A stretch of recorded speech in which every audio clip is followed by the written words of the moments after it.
originally I'm from southeast Pennsylvania, about 54 miles outside of Philadelphia, from Bucks County.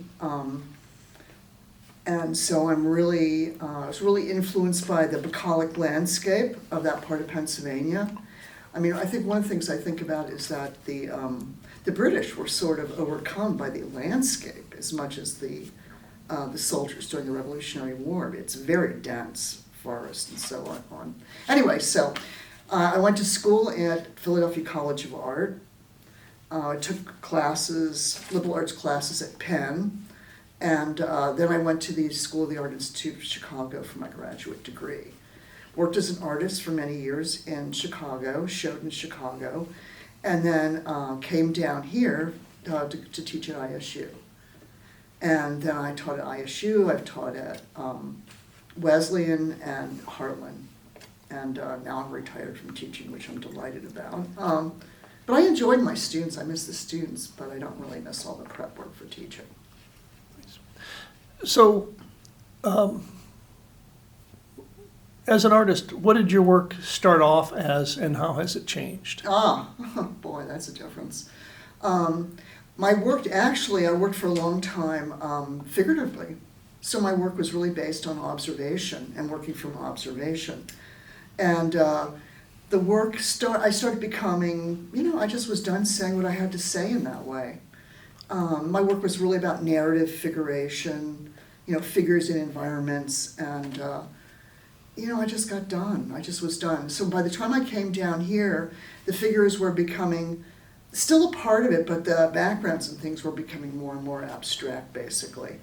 And then eventually the work just became, I decided to focus on what did I like in the paintings. And that was the color of the skin. So I started doing like the paintings became like almost indexical. They became like, little skin samples and patterns and things like that. And it eventually just slowly morphed into more abstraction. But I've always thought of even figurative work, even representational, observational work, as fundamentally abstract. So for me, it wasn't that big of a switch into doing something different. And now the work is, I use the word abstract, but it's still based in representation, except I'm dealing with place, and place in my mind is really this idea of, where the concept of memory comes into, and it takes place with time. So memory and time become place. And like a landscape can change dramatically, but the place it is at does not. So that's where sort of my reference material is for my work. Can you talk about your use of color? I'm really interested in color. I think that's maybe one of the driving forces in my work for sure. My next door neighbor in Chicago started working, doing restoration work, and she had all these color charts she had to learn. She graduated from Yale as a painter, but the color charts were interesting in that when I went to art school, a lot of it's based on Albert's color theory. And I had 3 semesters of color theory. We had comprehensive. Philadelphia College of Art was very comprehensive, grinding paint, everything. But these color charts were interesting to me because suddenly you weren't reducing color with its complement to make a gray. You were reducing it within its color temperature. And then the paintings, like the early paintings, the Renaissance paintings and things, they're based on actually balancing colors opposite each other. It's not making this gray with just some chromatic color forward, which is maybe more color theory than anybody wants to hear right now. But anyway, I'm very interested in color theory. I'm very interested in how the colors work.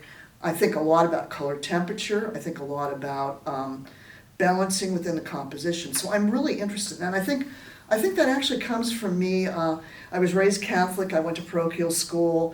I'm used to all that iconography, and that kind of thinking about colors actually related to the iconography in, Raphael or Michelangelo or or Botticelli or any of those kind of early Renaissance painters, where they balance things inside the composition, not necessarily made grays. And I'm not I'm not dissing grays at all, but it really fascinated me. I was really interested in that a lot. But drawing is central to what you do as well. Yes. I draw all the time. I draw all the time. And sometimes the drawings, I have comprehensive sketchbooks. And my work, a lot of times, is still figurative in them. But they're still from memory a lot of the times. I have some sketchbooks that are only shapes.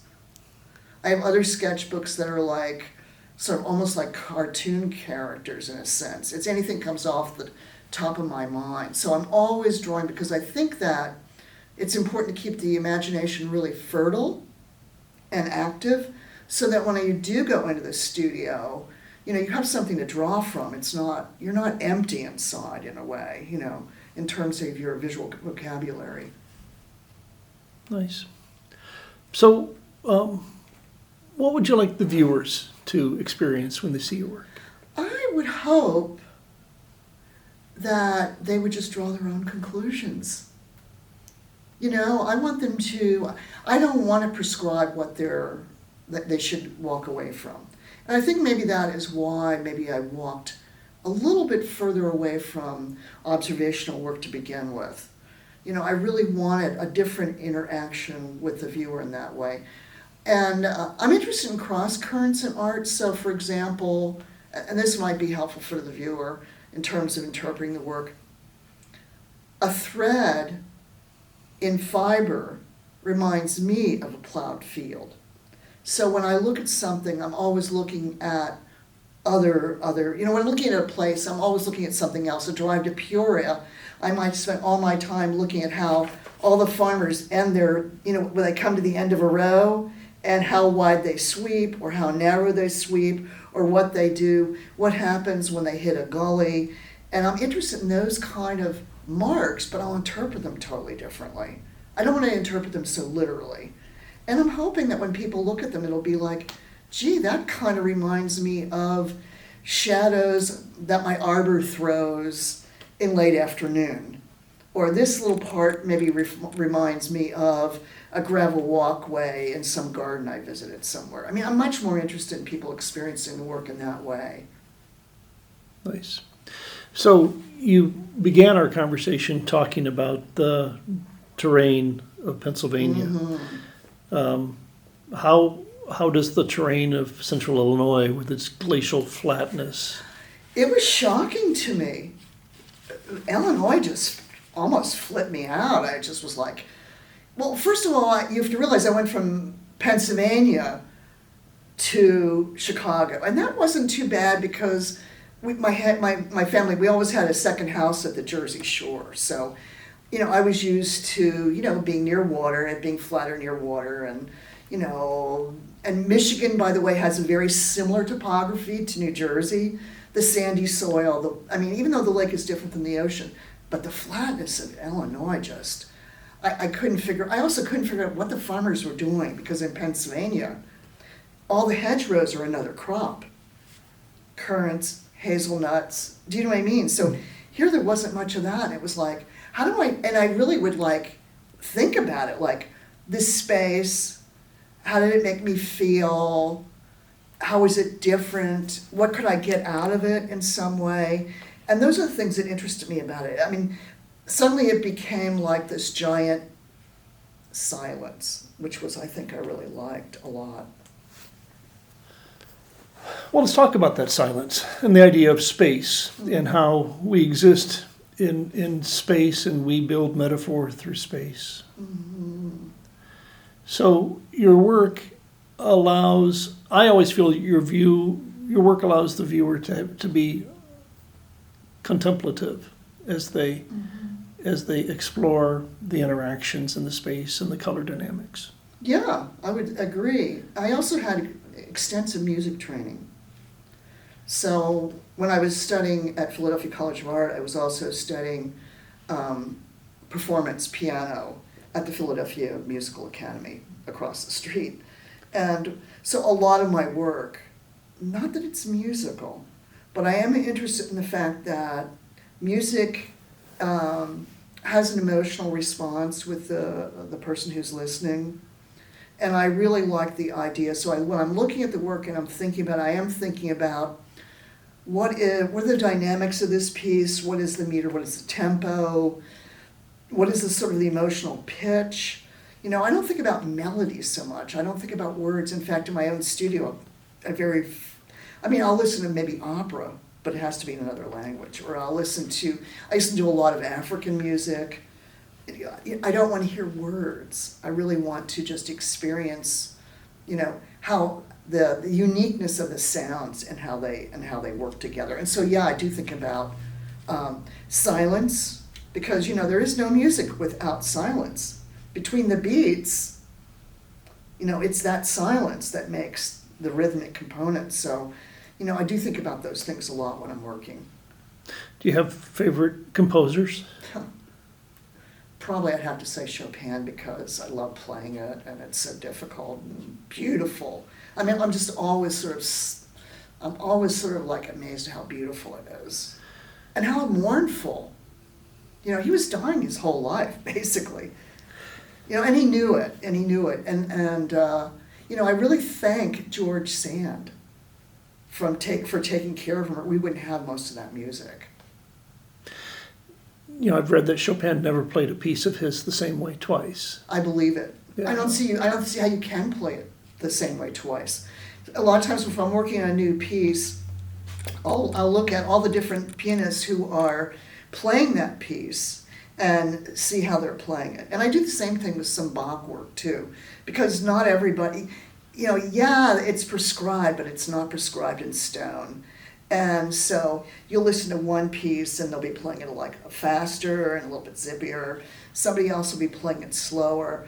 I like the way they interpret things. You know, there's also different interpretations for different ways you might do the pedaling, for example, that are really, people are sort of pretty dramatic about. You know, like Seymour Bernstein is really emphatic about how Chopin would really use certain pedal notations and where it was supposed to fall. And that changes everything. It just makes things so different.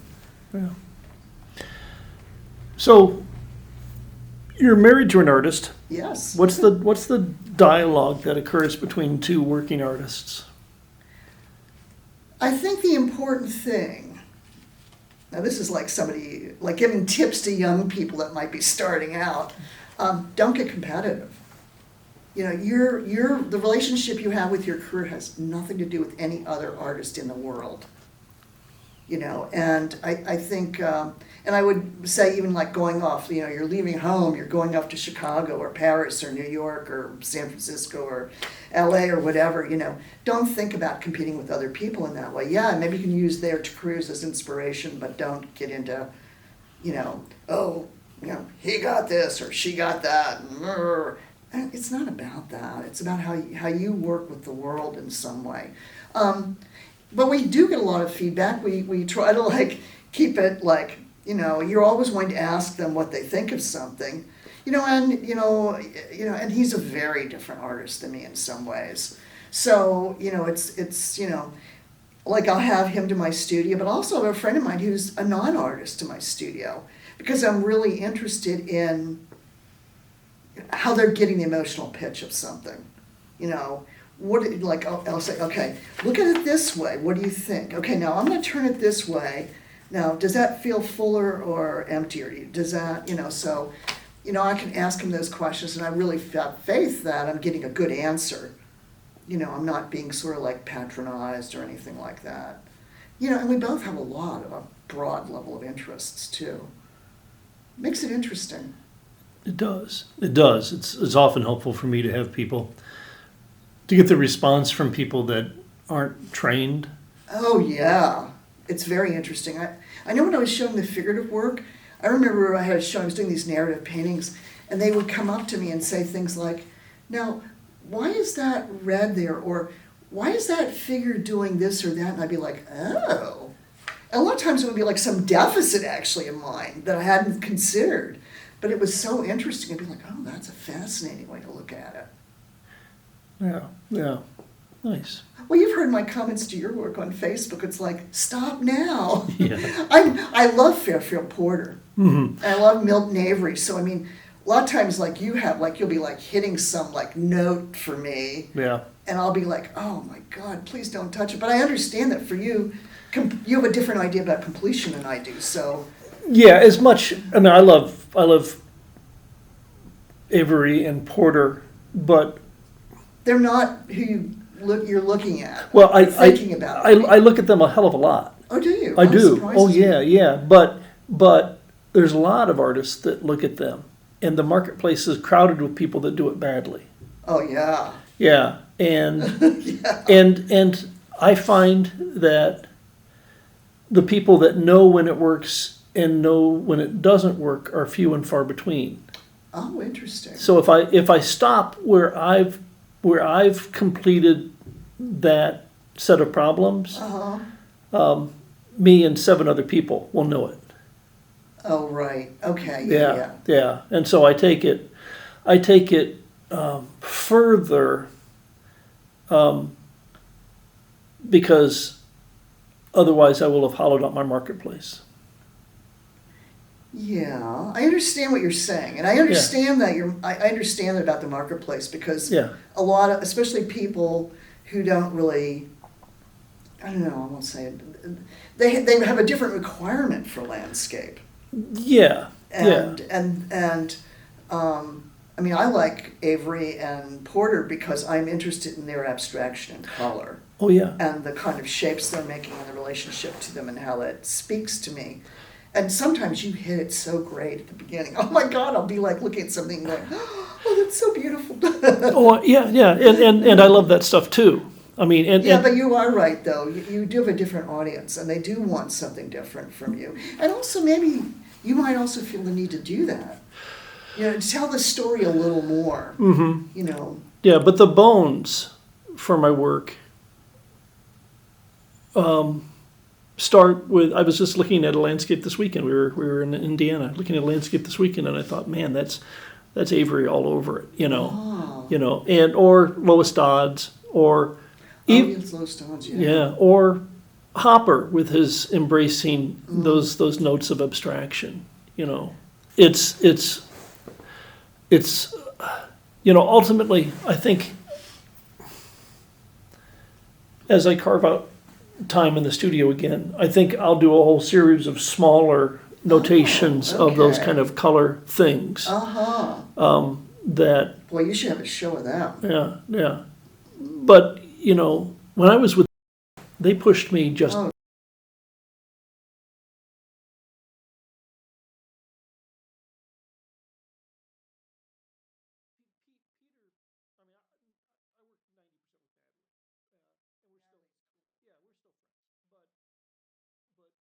I was at that point in my life, I had a mortgage and Oh, yeah. daycare. And he could sell work. Oh, he sold the hell out of Oh my my stuff. God, he sold tons of I was making, a long time ago. oh yeah. And that really pushed me to do bigger and bigger things. Mm-hmm. And I got comfortable with the athleticism of painting with my shoulders and my Oh, feet. yeah, your whole arm, yeah. Yeah. But, and I've had enough shows in the last 10 years where I've kept that going. But in my head, I want to play with some smaller notation things and see where that takes me. Anyway. I think it's important to go inside tracks. Yeah. I think that's why I do my sketchbooks at night. I mean, I'm probably never going to even show them to people. They're like, almost like comic book things. I mean, it's just, I watch TV and like I'll very quickly like sketch somebody or something. It's not really, it's serious, but it's not serious. Yeah, well, Yeah. it's And play. yours is probably more serious. Yeah. Play is super important. Play is incredibly serious. Super serious. Well, Yeah. you've had kids. How do your kids learn something? They play. Yeah. They play, they experiment, they figure out what are my limitations, what's going on with this. Yeah. They really, that's so important. Yeah, it gives you your armatures of understanding. Yeah, that's a great way to say it. Yeah. Anything else you want to share? No, I just hope people enjoy the show. I hope they let their imaginations run wild as they look at the work. I guess that's all I have to say. Great. Thank you. Thank you.